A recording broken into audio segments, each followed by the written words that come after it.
অনুসরণ না করে মানব রচিত আইন দিয়ে, মানুষের তৈরি করা আইন দিয়ে যদি রাষ্ট্র পরিচালনা করে, তাহলে আল্লাহ পাক তাদেরকে ভালোবাসবেন? তাদের গুনাহ কি মাফ করে দিবেন? এই মন্ত্রীরা কি চিরদিন বেঁচে থাকতে পারবে? কথা বলেন না কেন? ফিরাউন বেঁচে থাকতে পারে নাই, নমরুদ বেঁচে থাকতে পারে নাই, সাদ্দাত বেঁচে থাকতে পারে নাই, আবু জাহেলের মতো কাট্টা কাফের বেঁচে থাকতে পারে নাই। সুতরাং তাম পৃথিবীর যত রাষ্ট্র রয়েছে, কোন রাষ্ট্রের কোন রাষ্ট্রপতিরা, প্রধানমন্ত্রীরা কেউ বেঁচে থাকতে পারবে না, সকলেই মৃত্যুবরণ করবে, ঠিক কিনা? তাহলে বেঁচে আছে যখন, সুযোগ আছে তখন, ঠিক কিনা? এখন বেঁচে আছে। আর বাংলাদেশ বিশ্বের দ্বিতীয় বৃহত্তম মুসলিম দেশ, সুবহানাল্লাহ। এই দেশে 3 লক্ষের বেশি জামে মসজিদ রয়েছে। আজান হয় একই সময়, ঠিক কিনা? আজান হয়, বাংলাদেশের মুসলমানেরা নামাজ পড়ার জন্য পাগল পারা হয়ে যায়। মসজিদে লক্ষ লক্ষ মুসল্লি 5 ওয়াক্ত নামাজ আদায় করে, ঠিক কিনা? এদেশে হাজার হাজার মাদ্রাসা রয়েছে, হিফজুল কোরআন মাদ্রাসা, হাফিজিয়া মাদ্রাসা, রাত দিন 24 ঘন্টা গুনগুন করে কোরআনের আওয়াজ মাদ্রাসার ভিতর থেকে বাইর হয়, ঠিক কিনা বলুন? এদেশে সারা বিশ্বের ভিতরে বাংলাদেশের মুসলমানেরা সব থেকে বেশি মাথায় টুপি পরে, টুপিওয়ালা মুসলমান, ঠিক কিনা বলুন? সারা বিশ্বের ভিতরে বাংলাদেশের মুসলমানেরা আল্লাহর নবীর সুন্নাহ এই দাড়ি রাখে, ঠিক কিনা বলুন? তাহলে যেই বাংলাদেশে কোটি কোটি মুসলমান 5 ওয়াক্ত নামাজ ঠিক মতো আদায় করে, মহিলারা বাড়িতে নামাজ আদায় করে, রমজান মাস বিদায় নিল, রমজান মাসের শুরু থেকে শেষ পর্যন্ত আমরা অনাহারে থেকেছি, রোজা রেখেছি, কার ভয়ে? জোরে বলুন, কার ভয়ে? বাংলাদেশে লক্ষ লক্ষ মুসলমান নারী পুরুষ প্রতি বছর হজ করে, ঠিক কিনা বলুন? এই দেশে সরকার যদি কোরআনের আইন পার্লামেন্টে পাশ করে, মুসলমানেরা বেজার হবে না খুশি হবে? জোরে বলুন, বেজার হবে না খুশি হবে? আমার ভাইরা, আমি আপনাদেরকে বোঝাবার জন্য বলছি, রাজনৈতিক কোনো ব্যক্তি আমি নই, রাজনৈতিক কোনো আলোচনা আমি করব না। মুসলমানেরা কোরআন ভালোবাসে, এই কোরআনের আইন যদি বাংলাদেশের পার্লামেন্টে পাশ করা হয়, তাহলে এই গোটা বাংলাদেশের মুসলমানেরা, কোটি কোটি মুসলমানেরা বর্তমান সরকারকে মাথায় রাখবে, ঠিক কিনা? জোরে বলুন, ঠিক কিনা? কখন অশান্তি বিরাজ করে? যখন কোরআনের ধারক বাহকদের উপরে অত্যাচার করা হয়, নির্যাতন করা হয়, যখন আলেম ওলামাদের উপর অত্যাচার করা হয়, বাংলাদেশের সাধারণ মুসলমানেরা আলেমদেরকে ভালোবাসে, ঠিক কিনা? ওই সময় মানুষেরা কেঁপে যায়। আর যখন কোরআনের বিরুদ্ধে কোনো আইন পাশ করা হয়, তখন মুসলমানেরা বসে থাকে না, তখন মুসলমানেরা ময়দানে নেমে যায়, রাস্তায় নেমে যায়, মিছিল করে, মিটিং করে, ঠিক কিনা বলুন? সুতরাং সরকারের উপরে আমাদের কারো রাগ নাই, একটাই দাবি হলো আমরা মুসলমান, আমরা কোরআন নিয়ে বাঁচতে চাই, ঠিক কিনা? কোরআন নিয়ে মরতে চাই। সরকারও মুসলমান, আমরা দাবি করব কোরআন দিয়ে যদি রাষ্ট্র পরিচালনা করা হয়, নবীজির ইত্তেবা করা হবে, অনুসরণ করা হবে, ঠিক কিনা? জোরে বলুন, ঠিক কিনা? সুতরাং আল্লাহর নবীর ইত্তেবা যারা করবে, অনুসরণ করবে, রাষ্ট্র পরিচালনার ক্ষেত্রে আল্লাহ রাব্বুল আলামিন তাদেরকে ভালোবাসবেন এবং তাদের জীবনের গুনাহ মাফ করে দিবেন, বলুন সুবহানাল্লাহ। আর যদি কোরআনের আইনের পরিবর্তে ব্রিটিশের আইন, মানব রচিত আইন, মানুষের তৈরি করা আইন যদি পার্লামেন্টে পাশ করে, সেই আইন দিয়ে রাষ্ট্র পরিচালনা করা হয়, তাহলে আল্লাহর নবীর বিরোধিতা করা হলো, ঠিক কিনা? আল্লাহ পাক তাদেরকে ভালোবাসবেন না, তাদের গুনাহ মাফ করবেন না, ঠিক কিনা বলুন? আমার ভাইয়েরা, বিচারের ক্ষেত্রে প্রধান বিচারপতি যার স্বাক্ষরের কারণে একজন মানুষের জীবন বেঁচে যায়, আবার তার স্বাক্ষরের কারণে একজন মানুষের মৃত্যুদণ্ড হয়, ঠিক কিনা বলুন?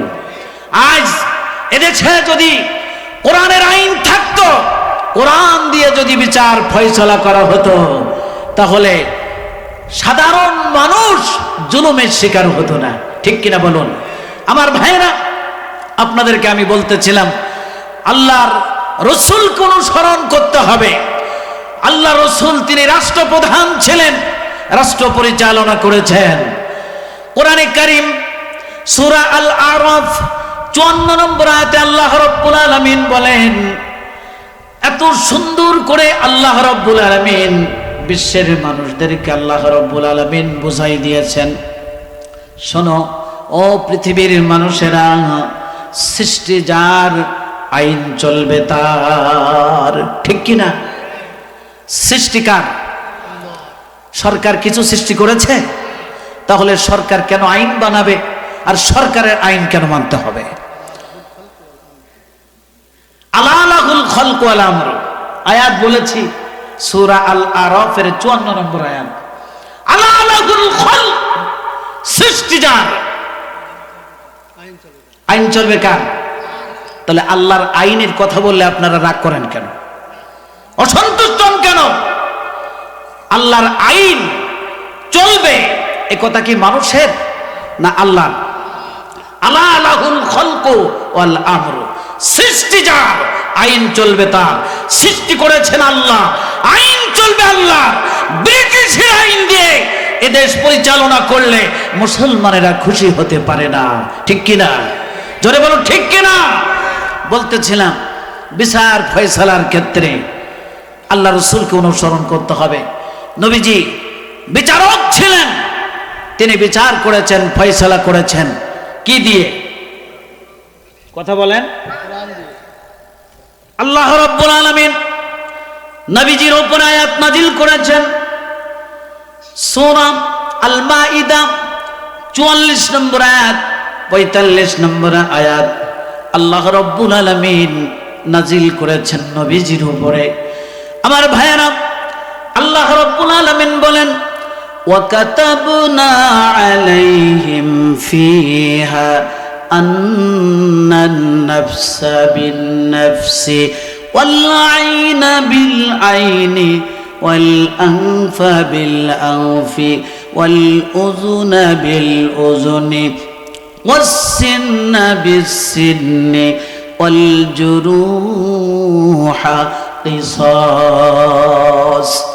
আল্লাহ রাব্বুল আলামিন সূরা আল মাইদা 44 নম্বর আয়াতে আল্লাহ রাব্বুল আলামিন বলেন, ওয়া কাতাবনা আলাইহিম ফিহা, আমি তাদের জন্য এই কিতাবে কোরআনে লিখে দিয়েছি, সুবহানাল্লাহ, আন্নান নাফসা বিন নাফস, প্রাণের বিনিময়ে প্রাণ, ওয়াল আইনা বিল আইনি, চক্ষুর বিনিময়ে চক্ষু, ওয়াল আনফা বিল আনফি, নাকের বিনিময়ে নাক, ওয়াল উযুনা বিল উযুনি, কানের বিনিময়ে কান, ওয়াস সিন্না বিস সিন্নি, দাঁতের বিনিময়ে দাঁত, ওয়াল জুরুহা কিসাস, যখন সময়ের বিনিময় সমান যখন।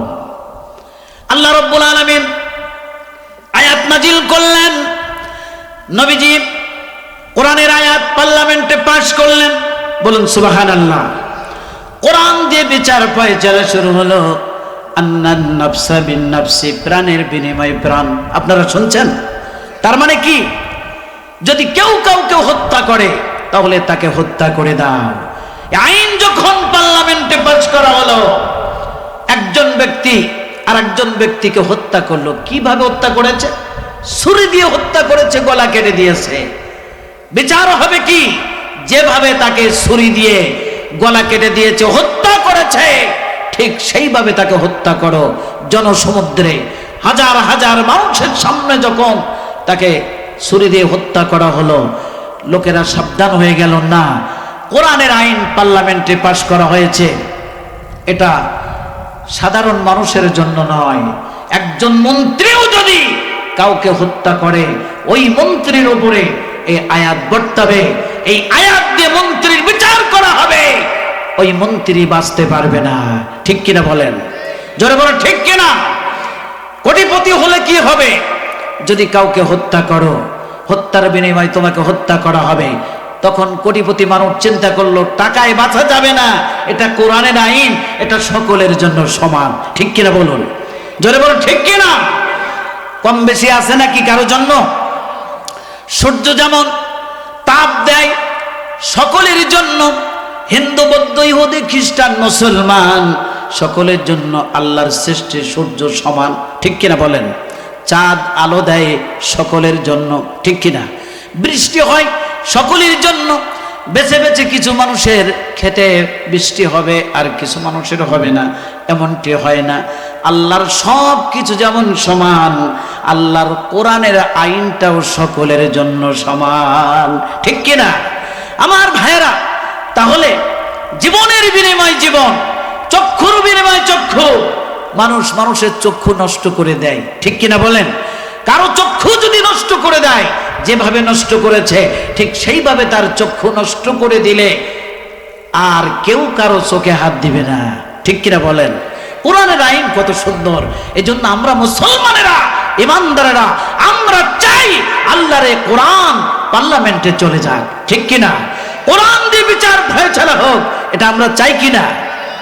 আমার ভাইয়েরা, আল্লাহ রাব্বুল আলামিন শেষ অংশে বলেছেন, وَمَن لَّمْ يَحْكُم بِمَا أَنزَلَ اللَّهُ فَأُولَٰئِكَ هُمُ الْكَافِرُونَ। وَمَن لَّمْ يَحْكُم بِمَا أَنزَلَ اللَّهُ, আল্লাহ যে হুকুমত দান করেছেন, আল্লাহ রাব্বুল আলামিন যে হুকুমত নাজিল করেছেন, এর নাম আল কোরআন। একটু আওয়াজ বলেন, আওয়াজ করে বলেন, এর নাম কি? আরো জোরে বলুন কি? এই কোরআন দিয়ে যারা বিচার ফয়সালা করে না, আল্লাহ রাব্বুল আলামিন বলেন ফাউলাইকা হুমুল কাফিরুন। তারা কি? একটু জোরে বলেন। তাহলে মুসলমান যারা, অবশ্যই আল্লাহর কোরআন মানতে হবে, কোরআন দিয়ে বিচার ফয়সালা করতে হবে। আজ কোরআন দিয়ে যদি বিচার ফয়সালা করা হতো, তাহলে নির্দোষ মানুষের বিরুদ্ধে মিথ্যা মামলা দায়ের করে ফাঁসির কাষ্টে ঝোলানো সম্ভব হতো না। ঠিক কিনা? জোরে বলো ঠিক কিনা? নিরপরাধ মানুষের, ঘুমন্ত মানুষকে ঘুমন্ত অবস্থায় ঘর থেকে ডেকে বাহির করে হাতে হাত কড়া পড়াই, হ্যান্ডকাপ পরায়, আসামি বানায় চালান দেওয়া যেত না, জেলে ঢুকানো সম্ভব হতো না। ঠিক কিনা বলুন? কোরআন নাই, এজন্য যা খুশি তাই করতেছে। ঠিক কিনা? জোরে বলুন ঠিক কিনা? আমার ভাইরা, তাহলে আল্লাহর কোরআন আছে, কোরআনের বিচার আছে। কোরআনের আইনকে বাদ দিয়ে, বিচারকে বাদ দিয়ে যারা ব্রিটিশের আইন দিয়ে সমাজ এবং রাষ্ট্র পরিচালনা করে, মানুষের তৈরি করা আইন দিয়ে যারা বিচার ফয়সালা করে, তারা মুমিন হতে পারে না, মুসলমান হতে পারে না। এটাকে আমার কথা না আল্লাহর কথা? সূরার নাম, আয়াত নম্বর আমি আপনাদেরকে বলে দিলাম। আসুন আলোচনা করছি। আল্লাহ রাব্বুল আলামিন বলেছেন, কুল, হে নবী আপনি বলুন, ইন কুনতুম তুহিব্বুনাল্লাহ, যদি তোমরা আল্লাহকে ভালোবাসো, ফাত্তাবিউনি, আমাকে অনুসরণ করো। নবীজি বিচার ফয়সালা করেছেন। ঠিক কিনা বলুন? নবীজি যেভাবে কোরআন দিয়ে বিচার ফয়সালা করেছে, এভাবে যারা বিচার ফয়সালা করবে, বিচারপতিরা বিচার করবে, তখন আল্লাহ রাব্বুল আলামিন তাদেরকে ভালোবাসবেন এবং তাদের জীবনের গুনাহ মাফ করে দিবেন। বলুন সুবহানাল্লাহ।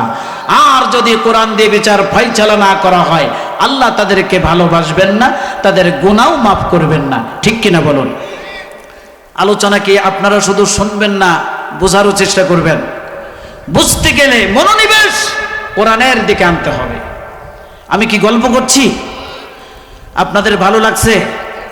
কোরআন শুনতে ভালো লাগে ইমানদার মুসলমান যারা তাদের, আর যারা মুনাফিক কোরআন তাদের কাছে ভালো লাগে না। ঠিক কিনা বলুন? অনেক জায়গায় হাজার হাজার শ্রোতা থাকে, আওয়াজ পাওয়া যায় না। আল্লাহর শুকরিয়া, এটা বাংলাদেশের শেষ শ্যামনগর থানা, আর এখান থেকে সুন্দরবন খুব বেশি দূরে নয়। তার মানে ভেবে দেখেছেন আপনারা কোথায় বাস করেন? বিশ্বের শেষ প্রান্ত। ঠিক কিনা? এরপরে বঙ্গোপসাগরের পরে আর কিছু আছে কিনা কেউ বলতে পারে না। ঠিক কিনা বলুন? এই কঠিন জায়গায় আপনারা বাস করেন। কতবার ভেঙে গেল, কত কবরস্থান ভেসে চলে গিয়েছে পানিতে। ঠিক কিনা? কত জমি চলে গিয়েছে। আপনারা এরপরেও ধৈর্য ধারণ করে এলাকা না ছেড়ে এই এলাকায় আপনারা রয়েছেন। আপনারা যখন ধৈর্যের সাথে, সবরের সাথে, ঈমানের সাথে অটল হয়ে যখন আপনারা থাকবেন, আপনাদের উপরে রহম করবেন কে? জোরে বলুন কে? ওই আল্লাহর কাছে দোয়া করি, এই যে এলাকা এমন একটি এলাকা, কখন কোথা থেকে কিভাবে ভেঙে যাবে কারো জানা নাই। ঠিক কিনা? আল্লাহ পাক যেন আপনাদেরকে হেফাজত করেন। বলুন আল্লাহুম্মা আমিন। বহু কবর চলে গেল, মসজিদও ভেঙে চলে গিয়েছে। মসজিদ এখনো পর্যন্ত আছে, এমনও যে সেখানে মসজিদ রাখা সম্ভব না। ঠিক কিনা বলুন? আমার ভাইরা, এই কঠিন জায়গায় আপনারা রয়েছেন। শ্রোতা কম হলেও আপনাদের ভিতরে ঈমান আছে, আপনারা সৎসাহসী। আপনারা যেভাবে আওয়াজ করছেন কোরআনের পক্ষে, আমি মুসাফির মানুষ আপনাদের জন্য দোয়া করি, আল্লাহ রাব্বুল আলামিন যেন সকলের ঈমানকে মজবুত করে দেন। বলুন আমিন। সকলের আমলকে আল্লাহ পাক ভালো করে দেন। বলেন আমিন। আমাদের ভিতরে যারা অসুস্থ মানুষ, আল্লাহ পাক যেন তাদেরকে সুস্থ করে দেন। বলেন আমিন। ঋণগ্রস্ত মানুষের ঋণকে পরিশোধ করার তৌফিক আল্লাহ পাক দান করুন। বলুন আল্লাহুম্মা আমিন। আমার ভাইরা, আমি আপনাদেরকে আলোচনা করে শোনাচ্ছি, আল্লাহ রসুলের ইত্তেবা করতে হবে, অনুসরণ করতে হবে সর্বক্ষেত্রে। আসুন, আল্লাহর নবী একজন ব্যক্তি ছিলেন। ঠিক না? কথা বলেন না কেন? আওয়াজ করে বলেন ঠিক না? আল্লাহর নবী একজন ব্যক্তি, আমিও একজন ব্যক্তি। ব্যক্তিগত জীবনে আল্লাহর নবীকে অনুসরণ করতে হবে। নবীজি মায়ের পেটে যখন 6 মাস, তখন নবীজির বাবা আব্দুল্লাহ ইন্তেকাল করেন। নবীজির বয়স যখন 6 বছর, নবীজির মা আমিনা ইন্তেকাল করেন। দাদা লালিত পালিত করেন। নবীজির বয়স যখন হলো 8 বছর, তখন নবীজির দাদা আব্দুল মুত্তালিব ইন্তেকাল করলেন। বাবা নাই, মা নাই, দাদা নাই, দেখার মতো তেমন কেউ নাই। আমার ভাইরা, শিশু নবী, ছোট্ট নবী ঘুরে বেড়াচ্ছেন কাফের মুশরিকদের সাথে। তখন কি মুসলমান ছিল? কথা বলেন ছিল? মুসলমান ছিল না। ওই কাফের মুশরিকদের ভিতরে থেকে শিশু নবী জীবনে কখনো একটি মিথ্যা কথা বলেন নাই। বলুন সুবহানাল্লাহ। আমি সেই নবীর উম্মত, আপনি সেই নবীর উম্মত, যেই নবী জীবনে একটি মিথ্যা কথা বলেন নাই।